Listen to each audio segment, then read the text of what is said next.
ایک میاں بیوی کہیں جا رہے تھے۔ عورت حسب معمول گہرے میک اپ میں تھی، ہونٹوں پر بھی گہری لپسٹک لگائی ہوئی تھی۔ ٹیکسی کے انتظار میں کھڑے تھے، اتنے میں ٹیکسی آئی اور وہ اس میں بیٹھ گئے۔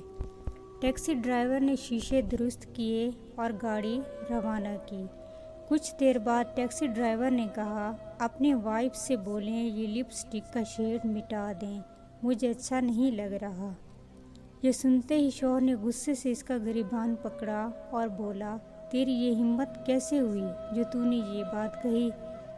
ڈرائیور نے مسکراتے ہوئے کہا، بھائی اگر یہ آپ کے لیے سجی سنوری ہوتی تو گھر میں سجتی، یہ تو راستے کے لیے تیار ہوئی ہیں، اور راستے کی ہر چیز پر تنقید اور پسندیدگی کا اختیار ہر شخص کو ہے۔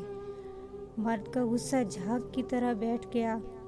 شاید اس بات میں حقیقت نہ ہو یا من گھڑت ہو، مگر ایک سچائی ضرور ہے، ہم عورتیں واقعی اپنے شوہر کے لیے کم اور لوگوں کے لیے زیادہ تیار ہوتی ہیں۔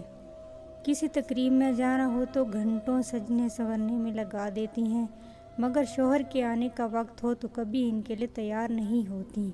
اچھے کپڑے کیا، صاف کپڑے بھی نہیں بدلتی، صبح سے شام ایک ہی لباس میں گھومتی رہتی ہیں، سر جھاڑ منہ پھاڑ، جبکہ ہمارے مذہب میں دور جاہلیت کی طرح تیار ہو کر باہر نکلنے سے منع فرمایا گیا ہے۔